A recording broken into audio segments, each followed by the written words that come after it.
engaye bana poto bana mikili hotel ya solo ezali kaka se moko na Kinshasa, Hotel Pacific Hotel.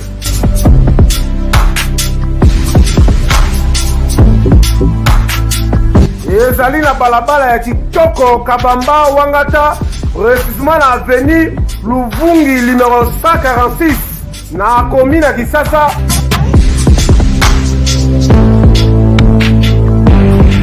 Kolala pe kolamuka ezali kitoko, malili ezali kitoko, ba chambre pe confort, ba appartement ezali propre ndeti kaka kozala mikili.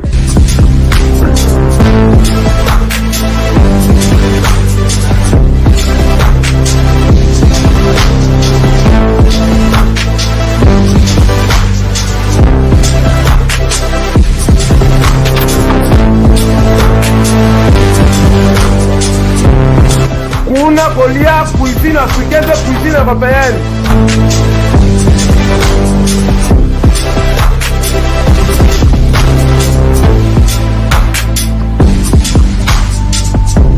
Tunanga nini, wifi eza ofele, ordinateur eza ofele, voiture pe ya déplacement ezali. Kozanga te oleka kuna, soki oleki kuna ozala jamais déçu. Ba na poto ba na mikili, ba homme d'affaires, ba femme d'affaires. Place ezaka moko na Hotel Pacific Hotel. Una, la classe est la différence. Oui, bonjour les internautes, nous sommes au Talabiso, na www.banca télévision. Bienvenue dans votre émission, Cours de Grand, une émission conseillée présentée par Marciano Biya, la kamikaze de la presse, Yorobo King. Kandinel Sabino, Jet Nanga, ce qui quitte, c'est qu'il y a des séries, hein. Jet privé Nanga, et quitte les lots, société civile progressiste, il y a président Augustin Kabamba. Naïne tout sur la loi Makamobele, naïbe qui boutela qui autrefois, comme la famille présidentielle, là, aujourd'hui, c'est une émission politique. Marciano Biya, je tourne vraiment toutes les émissions. Et maintenant, là, on va tourner une émission politique. Je profite pour saluer mon sponsor, qui est Jolili Atala, les patrons de la chaîne 7. Je n'ai pas oublié de saluer Titi Debundes. Et là, je salue mon invité qui est juste à côté de moi. Bonjour, président. Bonjour, maman Marciano. Bon, santé na kanisi bana Kinshasa bazomona ke président na bango en bonne santé. Pourquoi? Parce que le pouvoir est très fort. Voilà un peu. C'est ça la raison. Ah oui, c'est sûr que maintenant vous découvrez déjà mon invité. Il a représenté Zali Sousouté au lobby que ça va bien parce que le pouvoir est en place. Mais tout le monde qu'est-ce qui prouve que le pouvoir est en place? Oui, bien que jaloux. Jaloux Adongolomis, que le président de la République Félix Tshisekedi, Chilombo a travaillé les mains libres.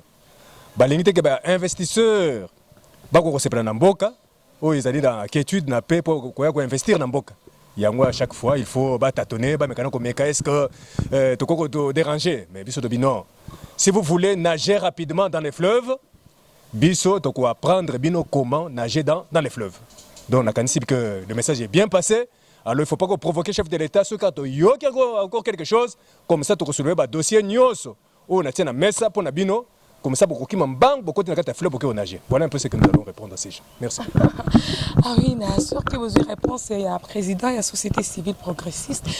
Je ne sais pas, avant que tu passes dans ma question Nabiso, je viens souvent ici, je te trouve très intelligent par rapport à parce que vous allez, moi je suis secrétaire général il y a IDPS à l'époque, je travaillais avec papa Etienne Tshisekedi, papa Naope Azalaka parmi autorité en Mboka Oyo, mais quelle chance que tu as eu à Otanga pour maîtriser les leçons au Otanga. Au moins, très souvent, tu vois bien que il y a une famille présidentielle qui l'été. Pour nani ba meseni ko landa mbongo ba boti na bango ko kota na babar ko yebisa ba musicien ba lancer ba kombo na bango. Mais yo bien que ba valeur ils allaient défendu par héros national Tshisekedi wa Mulumba. Il y a le changement. Après cette vision oyo le peuple d'abord. Donc comme ba valeur on les alliés ba valeur démocratique, ba valeur il y a changement. Moi je ne peux que faire ça. Et surtout que ngai nazali coordonnateur, il y a comité de pilotage, il y a académie Tshisekedi wa Mulumba. Donc, nous avons héritier idéologique. Il y a héros national Tshisekedi wa Mulumba, donc c'est moi le reflet. Il y a ngoyo, nous avons que les gens qui sont dans la classe, nous ngana ki maka classe te. Je pris tout mon temps. Ya kolinga ke komata classe nyoso. O na ba point o ngana mo na zui. Na ko sekisa mukolo mususu mama Marciano na tene de la Gombe. Ponga na tene na tene de la Gombe. Là ba sali proclamation na première CO. Batangi le premier de la classe. Batangi kombo nangai. Jean-Claude Augustin Kabamba. Il y a une fille à se rébeller à Boya. Elle dit non, il y a la présidente premier de la classe. Pourquoi? Ah, pour Nani, parce que bien que Bana Bakonzi, Bazarma il était. Et surtout que dans la famille, maman, Zala qui est au sein de commerce. C'est que bon, vous avez mis la famille. Vous avez mais Baninga qui est la classe, c'était maman. Il y a des premiers nabisu, il y a cours nyoso. Première technologie, première français, première mathématiques, il y a cours nyoso, des premiers de la classe. Voilà un peu.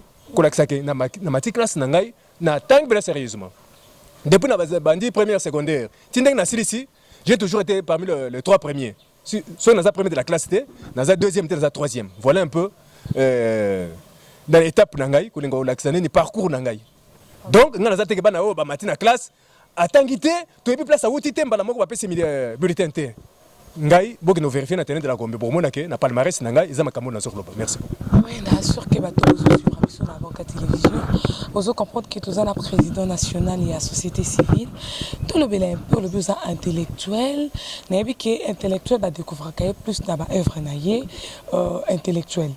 Si tu trouves na table naïo un livre qui l'a fait, c'est toi-même ou bien mutabata sali yo yeko diembela nango comment ça? Donc livre na sali c'est le guide des affaires sociales et humanitaires, Bako Filmango. Le guide des affaires sociales et humanitaires, on a dédié à un héros national et Tshisekediwa Mulumba. On a fait le choix de le dédier à lui, hein, parce que Laurent Désiré Kabila Baza, c'est comme Mobutu, mais aussi le choix de Tshisekedi. C'est parce que Yende a fait Singaï ma yele mingi ya politique. Comme on a pionnier à première heure IDOPES. De tout temps, on a toujours un discours, un message. C'est comme ça que sur le cas de Moutou sur Fongoli, on a textuellement un héros national qui raisonné. Le plus beau cadeau qu'on a fait, c'est maître Nangaï pour les élèves. Il y a un dédié livre, n'attend maître à salité, mais à travers l'écrit, le maître est encore en train de vivre à travers Ngaï et Dangaï. Vous avez c'est ça un peu l'avantage. Je ne sais pas, le livre, comment dirais-je, comment Etienne Tshisekedi. Et là, on a commis intéressant dans le livre, parce que Papa Tshisekedi est un grand homme. Tout à fait. On a une vision. Le héros national appelle ici le peuple d'abord. C'est lui le géniteur. Mais tu as une vision, tu as un programme de gouvernement. Et tu as un slogan. Et tu as un français pour nous tangi. Qu'une pratique sans théorie, la pratique est aveugle. Mais une théorie sans pratique est creuse. Mais si nous voulons que pratique au bout, et ça l'aveugleté, il faut que nous la théorie. C'est dans ce sens-là que moi j'ai écrit. Et dans le livre au bout, le peuple d'abord. Comme ça, nous avons identifié tous les problèmes où les autres peuple dans le secteur news peut te proposer une solution. Est-ce que dans le livre où commis Papa Tshisekedi, qui torturé, tout ça bien, au commis juste caca à côté, il y a le livre na titrango na kasi kutrolanda ndenge balobi na livre le peuple d'abord cette vision abimisi idée moko boy ou eza philosophie munene mais sengela kolinga siko kolinga ko approcher yango le peuple d'abord comment ba ko sala torsela ngo sala ndenge nini c'est la chose qui était équivoque le monde donc makambo yo lingi soulever ya ba torture tango la kolobela makambo ponga na ba ouvrage mingi une dizaine. J'ai préparé un ouvrage après Norbimsa fondamental. Le fondamental est sur la politique et la sécurité. De 300-400 pages. Mais dans un livre, monsieur Kobimayami Satou, de père en fils. Là, je vais parler de la biographie du héros national Tshisekedi wa Mulumba. Je vais également parler de la vie du président de la République, Félix Tshisekedi Tshilombo. Voilà, merci beaucoup. na habité na intelligence belé boy. Est-ce que des choses ça les démarches au Kimbukutana na bato baza habilité pour na livre na yo ça la valoriser ou bien que nango déjà na Assemblée nationale ko la qui s'agit Jean-Marc Kabund. Alors, soki otalia on a livre au mona que livre ezana ba lecteur mingi. Ba lecteur c'est visible, au mona ba caché. Donc caché oyo bomoni ya likolo yo eza ya maison civile. Donc ngai ya ba lecteur na Robenda yango ezali caché à maison civile. Pour le non, maison civile a qui document où ils ont dédié à l'Héros national, le guide des affaires sociales et humanitaires. Topé si on peut la présidence de la République, basé sur lecteur nangai. Na pesi angwa na secrétaire général à UDPS, Augustin Kabouy. Asa lecteur nangai. Parce que comme la lobel Héros national et que y a un secrétaire général à UDPS, ils sont concernés. A Rossel lango ndengenini vision wana le peuple d'abord. Ngana ke olaxa ndengeni Rossel la musala wana. Na pesi angwa wana ministre des affaires sociales. Parce que nous avons guide des affaires sociales et humanitaires. Topesi yango na directeur général et à fond de soutien à la création artistique Fosca. Na pesi yango na coordonnateur spécial il y a changement mentalité Jacques Chulombo.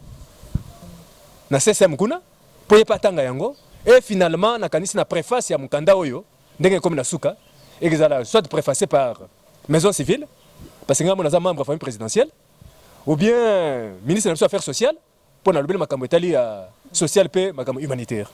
Voilà un peu pour dire que à quand la sortie officielle et à livre oyo présentation nango Isaka. Donc d'ici là, le temps que maison civile ou bien ministre des affaires sociales pour bakoyambangai mardi, maison civile au courant de semaine, bako ko pesa ngai page na bango ya préface pour na sali nyos.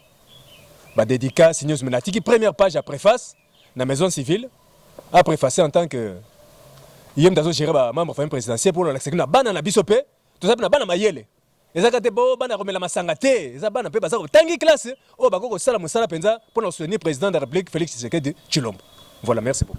Ah ouais, na sûr que bato resultat la biso pour comprendre tozana écrivain munene président pe la société civile progressiste to habité to découvrir yo lelo na ba facette belé. Tongi to yeba en dehors yo zala écrivain en dehors zala homme culturel au créakaba événement aux allez sous. Merci beaucoup. Parce que Kinshasa va découvrir que président mais a commission écrivain donc était président a tant que classe à solo solando qui ma classe était bande konangai. Président société civile progressiste soit bien président il y a population. Azali pionnier il y a première il y a UDPS. C'est que na vandi idéologie UDPS nyos. Oyo héros national c'est que de APC et ça na kata mutu nangai. Président société civile progressiste en Ngongo Tosoloba. Azali coordonnateur national, il y a Académie Etienne Sekedi wa Mulumba. Je dis coordonnateur. Il y a Académie Etienne Sekedi wa Mulumba, il y a coordonnateur. Nazali pe coordonnateur, il y a direction 3, chargé d'administration et finance. Il y a CEDAP UDPS. CEDAP UDPS, c'est le centre d'études, de documentation et d'action pour le parti UDPS. Au monde Nazali, président national de la société progressiste, puis Nazali, assistant en chef du ministère de la Culture et Arts, dans le fonds de soutien à la création artistique. Donc, on dit que partout dans l'équipe, Nazali travaille sérieusement. Si on a fait un amour pour que le chef de la CPLA soit élevé. Il y a même dans le ministère de la Culture et Arts, Nazali, assistant en chef, il y a fonds de soutien à la création artistique. Donc, et enfin, Nazali écrivain, homme de culture, parce que j'ai au moins une dizaine d'ouvrages. On a leur public, merci beaucoup. Ah oui, tout le bélalilo, école félé, quelle chance que tu peux donner à notre chef de l'État, ou soit la gratuité à enseignement. Est-ce que Linga Bandi, on continue, on a 5 ans ou bien, ils ont juste un mouvement et après, à changer. Merci, maman journaliste Marciano. Gratuité enseignement, ils allaient effectivement ils ont choses acquises. Hein? Parce que c'est constitutionnel. Mais difficulté de diriger parce qu'ils ne savent pas respecter les textes. Il y a un héros national qui le respect des textes. Président Félix Tshisekedi Tshilombo. Il y a comme lundi idéologie. Il y a héros national parce que c'est son fils direct. Il n'a fait que mettre en pratique oyo makambo déjà na kati ya constitution mboka pour balbela que gratuité de l'enseignement mais volonté politique ezala quitté. Mais notre président actuel, il y a une volonté politique. C'est comme ça que ça ne peut pas nous étonner. Le lot oh non, c'est moi qui ai annoncé la gratuité de l'enseignement. Est-ce que constitution mboka ça beaucoup de y a mariage? Constitution mboka ça y a mariage na yo? Oh ya yo osala ki na kingani ngani bena mwasi na yo pour le bageno et comme mukanda na yo. Ezali mukanda ni tolobela pe lelo yo. Classe eza ofele bien sûr que oui, mais colis ezata est-ce que kozala? Tango ngana na mesa na ngai na document la lobby le guide des affaires sociales et humanitaires. Ils ont accompagné vision. Il y a Héros national Tshisekedi wa Mulumba, le peuple d'abord. Il y a un peu de vision, il y a gouvernement en Mboka. Donc, soyez-en sûrs que les gens vont manger. Parce que makambo nyoso ngana lobby awa, il y a un débat ko appliquer. Na lobby la makambo bona moni beaucoup mais na biso commune ngaliema. Que babanda ko sala salongo. Ezaki salongo fantaisiste kala. Bazui salongo babimisi ba imondis, mais lobby mbule beti ezongi sur na terrasse ngana lobby te na lingi ba salongo ndengwana te. Avant yo le salon on a eu comme elengi, il faut na mona mutuka évacuation ya imondis. Yango so bo vérifier. Na beaucoup mais ça commune ya Ngaliema, c'est un jeune. Mais ce que sali musala na ba 1h du matin, il faut mutuka ya pour longola bo sotoana. Est-ce que ndenge yo moneli ndenge Gentilini Bila, pardon, qui est notre gouverneur, hein, aloba Kiki Nbopeto. Est-ce que c'est un slogan ou bien et ça la makande ngalobi? Qu'est-ce présence dans la yawa tant on a le même livre. Tant que intellectuel là, expert dans ma politique parce que peut on postule pour cause à député au travail moi na ba politicien belé. Est-ce que ça va tenir ou pas? Non, ça doit tenir. Ozoma na pouvoir tenir pour nini? Parce que je suis ami les andénini. Yozo gérer Mboka, c'est moi le gouverneur. Mais la population est là pour vous surveiller. Ceux qui ont sali ma population, ils allaient en droit à réclamer balongola yo. De gestion de l'environnement. Que les cas qui par vote, moi alongo ezala. Pouvoir bazana vous pouvoir peuple appelle ça qui. À tout moment. Peuple soit comme que zo tambla malamu te, tu reçois la pétition. Ko senga to longola yo. Mais tu peux une chance. Comme chef de l'État, tu as le boko naïe. Na opération qui n'est pas peto.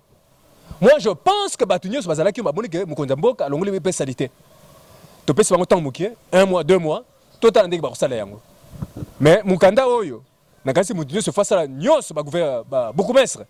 Bazo yango batanga, ba mona place ni bako ko améliorer. To lingité que ozo sala salongo, mutuka évacuation ezalité, na ba venu. Il faut que Kabola avenue en 2 parties. Liboso avenue Kolondaku. Oyo ba Kaboli en 2 parties, à ça la propriété na yango. Moitié muso tikeli voisin, à ça la propriété na yango. Pour to boye que voisin outi na mai na fufu, aboke pa ina yo so ba non. Est-ce que muto bongisa mboko yo? Langage il faut ici là parce que cette fois-ci ba amende. Police d'hygiène que tambola, pe ba kokata ba amende pour la bateau yo, ba boya kotosa mibeko. Voilà un peu la différence. Ok, na sûr que vous éclaircissement et pas la présidente Jean-Claude. Donc comme on a besoin déjà na sous commission na biso, na évité quelle approche faites-vous? Il y a état de droit, na tout le monde excusez-moi. Ba bitumba ou soit ba incident malheureux aux les cas na mboka na biso ya Lubumbashi bato bazobunda bato bazopaso na ba affiche ya Etienne comment dirais-je il y a Félix Antoine Tshisekedi on dit que Azaki président de la République te batie na FCC ba propos wana étant que yo politicien est-ce que c'est vrai que Tshisekedi ba nommé et pas ya Kabila ou bien a Mizuelaki to yeba est-ce que état de droit au ya lobaki ezo salema to zo salema. Merci beaucoup maman. Des questions fondamentales et en émission. Ngala ko yebisa bana ya RDC News. Pe bapa ya news bazana mboka na biso que tout pouvoir vient de Dieu.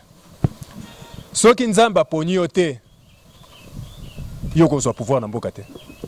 Mais bateau bazo lobake mutosa qui c'était Martin Fayulu et loko esa ya boyate ya vérité désir bien mutosa qui mais Kabila va nommer et comment dirais-je Félix va nommer pas Kabila yango zo ko kozwa décision te. nga na lingi lem sous na vie tous à la peine honnêteté ceux qui m'ont échoué soit honnête na suka kende ko féliciter moninga oyo azui c'est ce qui va se passer pour un candidat oyo cité wana na boy kotanga kombo parce que je ne fais pas sa publicité nga na le président oyo azali élu au peuple aponi Félix Tshisekedi Tshilombo. Alors tout pouvoir vient de Dieu, ça c'est le premier point. L'état des droits n'est pas un slogan. Et comme le slogan, parce que, et comment on va, état des droits, les peuples d'abord, l'état des droits, les peuples d'abord. Maman Marciano, avant ya kolongwa, on a une déclaration officielle. Pour te limiter, ba mususu, ba ibna ko na jete ba ko kota la fleuve, ba ko dinda. Héros national Etienne Tshisekedi wa Mulumba akufi, atiki idéologie oyo ngai nazali héritier ya idéologie na ye. Pour nazali coordonnateur ya académie Etienne Tshisekedi wa Mulumba. Mutu musu akoko wanga na ngai susu azate. Na ngongo yo na pondami na bandinga na ngai kuna. Ya seda bi de pes na yu de pes. Comme na géré académie Etienne Tshisekedi wa Mulumba pour ba moni ke ba idée onga na sana yango. Ezali effectivement ba idée qu'on a suivi pas ya héros national. Alors le ndenge na lobby état des droits à slogan et réconciliation nationale au chef de l'état Félix Tshisekedi Tshilombo. Azoko prôner ezali pe cimetière té. Est-ce que vous en avez? Réconciliation nationale, maman journaliste, c'est ça, cimetière T, où le plainte où les alliés recevables fondés, les alliés enterrés. Donc, tu considères que ce qui m'a bé, na pouvoir où les kaki. Pour mingi, parce que le problème mingi, bata pouvoir où les kaki wana. Na pas pouvoir où les alliés kala. Ce qui m'a bé, bien que maki bato. To pesi yo kaka 1 mois. Vous savez na 1 mois. To boy bo que nous lukandika on nager la fleuve. Ce qui m'a bé, yo mako telema. Luka famille au sala qui m'a bé. Allez réparer. Parce que la réconciliation nationale est allée pour un arrangement à l'amiable, pour la stabilité en Boka. Mais ce que tu as remarqué, après 1 mois, avant de comme en décembre, Batounio so ba perdre ba membre de famille, il faut pas se plaindre le mois de décembre. Ngai présent sur progressiste, na ko ya ko zo ba problème nyonso yo, ba yo ko tikela nga na mesa na ngai. Na ko zo yango, so to que justice o teki mutu na yo pour bolobi que non, to lingi to za la chef de l'état ya za la mi balé, au chef de l'état na Mboka za moko. Nga la bien bien que ces pays ezali en tant que président de la population nga la ko dossier nyonso wana ko tika ngona ces pays alors bino ko boye bi ko na jeté exactement mawa na bino luka siko yo moko muto sala ki mabe que no luka arranger problème na ye avant que toi si ça mois en novembre président s'il vous plaît nakati yote toto lobela pe affaire Dolly Makambo mais il a Makambo yo zoloba pourquoi pas on peut sa point de vue na yote sur l'affaire Dolly Makambo. Makambo ya Dolly Makambo en tant que moi na mboka nyoso nga na kokota na place à justice te tozo tika justice ça sala musala na ye so ki justice ça sala musala moni que moi na mboka Dolly Makambo azali coupable te justice a kotika ye à reprendre musala na ye mais ceux qui ba moni que mabe uti pa na ye ba ko boma ete mais justice aluka et tout mu e ko kani pona ye ngala kanisi makambo ya ba trafic d'influence ba même ko pona ko ngonyo ko la moto ezala wana te merci un peu ceux qui ngala ko pesa conseil à ce niveau. Ah oui, donc comme il a vraiment dans cette émission, quelle déclaration faites-vous à propos de l'émission et na bato batali biso pour retenir de notre causerie. Merci beaucoup. Maman Marciano na uti koloba boye ngala ko linga te ke bana Kinshasa o ba perdre ba famille na bango, des familles meurtries, des personnes meurtries, ba famille pesa pe meurtries. Makile tangi mingi na ba pouvoir etikali. Mais au nom il y a réconciliation nationale. Président Félix Tshisekedi a signé accord na ba o mususu ba zo ko gérer mboka mais tous la famille mususu zo contacter nga ba déposer ba plainte na bango yanga na lobiki ba ki mambangu ba ke ne ko bongisa na ba famille wana l'amiable mais ceux qui ba arranger ngote alors nous allons appliquer ça. Déclaration officielle de la société civile progressiste adressée à toute la population congolaise au fin d'une véritable réconciliation nationale. Chers compatriotes, la société civile progressiste, Socipro, axée sur le progrès de l'homme congolais et de son milieu, salue la mémoire du héros national Etienne Tshisekedi wa Mulumba et félicite le courage politique de son Excellence le président de la République démocratique du Congo, Félix Tshisekedi Tshilombo, de faire respecter l'état des droits et d'être à l'écoute des aspirations profondes du peuple congolais, tendant à son bien-être et mieux-être, d'où la vision le peuple d'abord. La Socipro constate que par cette ligne de conduite, le texte expérimental du laboureur et ses enfants trouve son pesant d'or, dans ce sens que le laboureur, avant de mourir, a demandé à ses enfants de s'attacher au travail de la terre, de remuer la terre, de travailler pour retrouver les trésors cachés, c'est-à-dire le bien-être et le mieux-être de notre peuple. C'est ça le combat politique du héros national Tshisekedi Mulumba. Fini la récréation. En toute humilité, la passation civilisée du pouvoir n'est pas une blanchisserie ou un gage de bonne foi pour que certaines personnes se permettent d'enraciner dans la mémoire collective du peuple congolais des pratiques rétrogrades et envilissantes, telles que la corruption, les détournements des fonds de l'État, les crimes contre l'humanité et les crimes de guerre. De ce point de vue, nous n'allons pas continuer à organiser des veillées de prière ou ériger des murs de lamentation pour déboulonner le mal, en mettant véritablement à mort les cultes de l'impunité. Car nul n'est censé ignorer la loi, confère l'article 1er de la Déclaration universelle des droits de l'homme. En effet, l'état des droits n'est pas un slogan pour secouer les bouteilles de champagne dans les bureaux, mais un mode de vie dont le socle est le changement de mentalité. Donc, dur Alex, c'est de l'ex, c'est-à-dire la loi est dure, mais c'est la loi.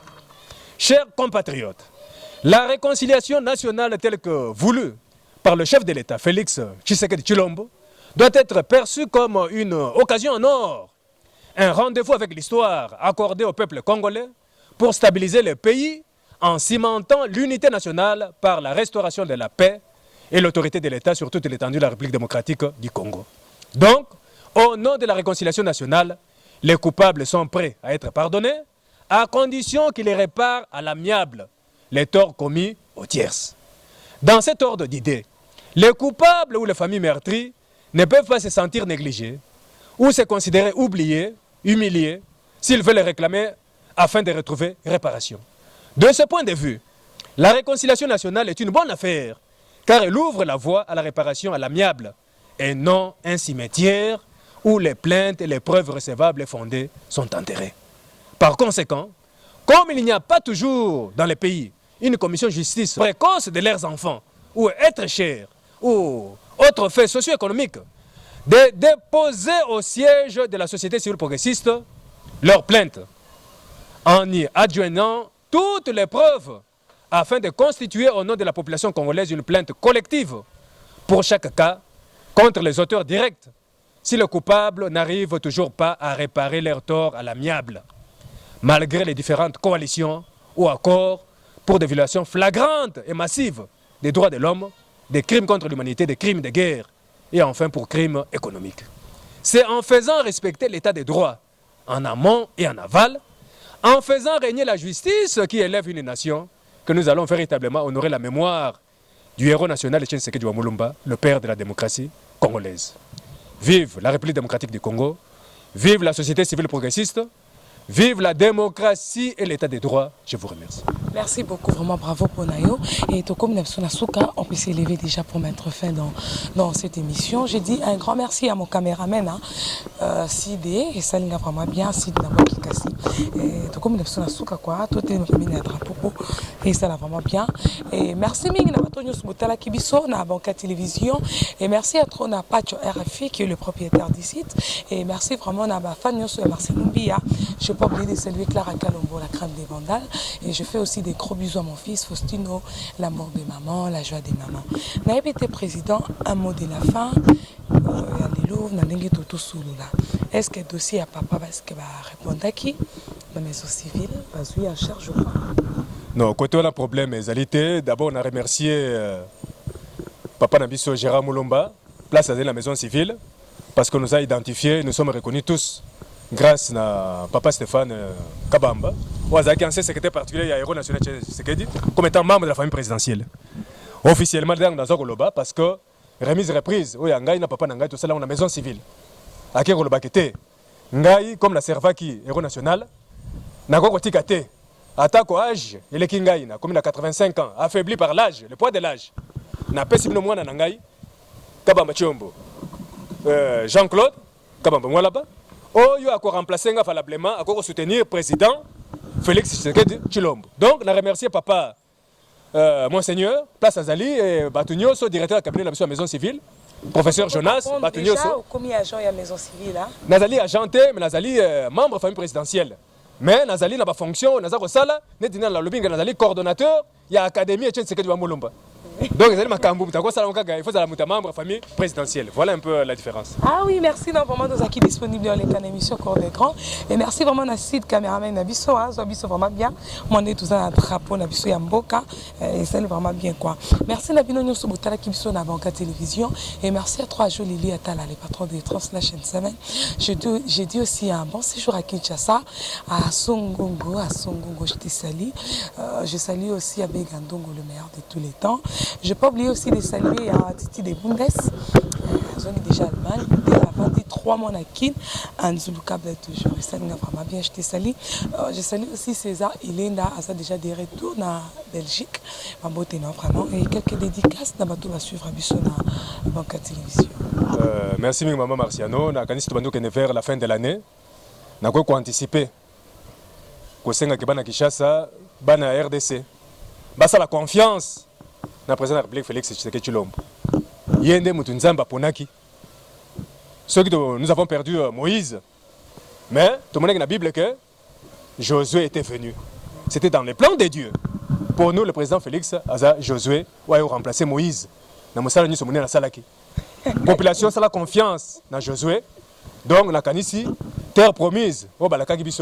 Beaucoup côté la terre promise, beaucoup lia, ne bolinga 3 fois par jour. Beaucoup lia, peu beaucoup monde makamoni sur la commune Mukanda pour soutenir vision ya héros national, le peuple d'abord.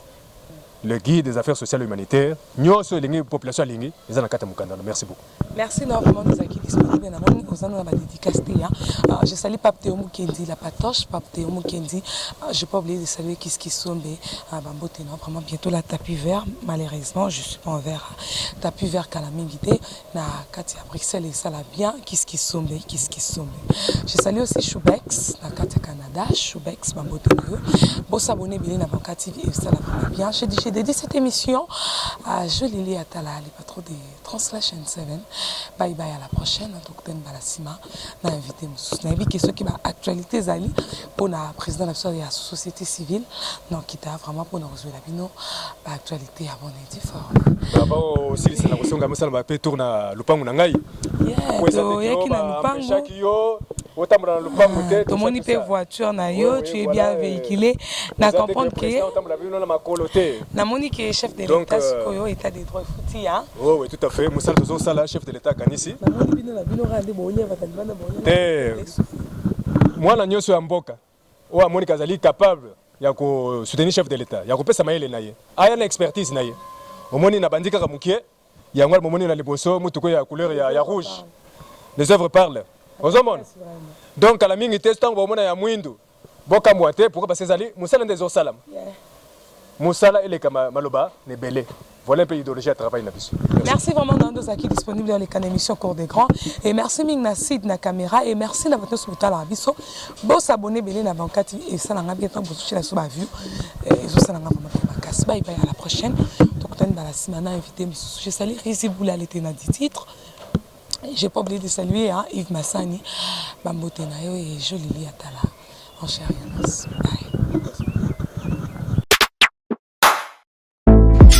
Engaye bana poto bana mikili hotel ya solo ezali kaka se moko na Kinshasa Hotel Pacific Hotel.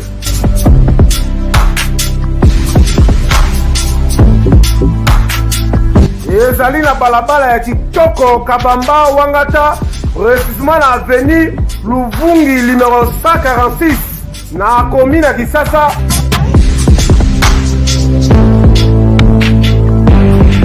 Kolala pe kolamuka ezali kitoko, malile ezali kitoko, ba chambre pe confort, ba appartement ezali propre ndeti kaka kozala mikili.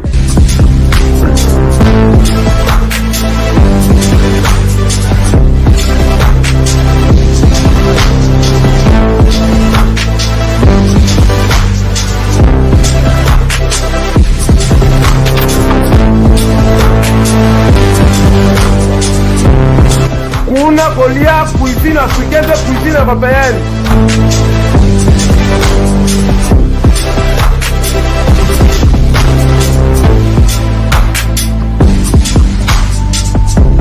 Tunanga nini wifi eza ofele, ordinateur eza ofele, voiture pe ya déplacement ezali. Kozanga te oleka kuna, soki oleki kuna okozala jamais déçu. Bana poto bana mikili ba homme d'affaires place ezaka moko na hôtel Pacifique Hotel kuna la classe est la différence ekei yo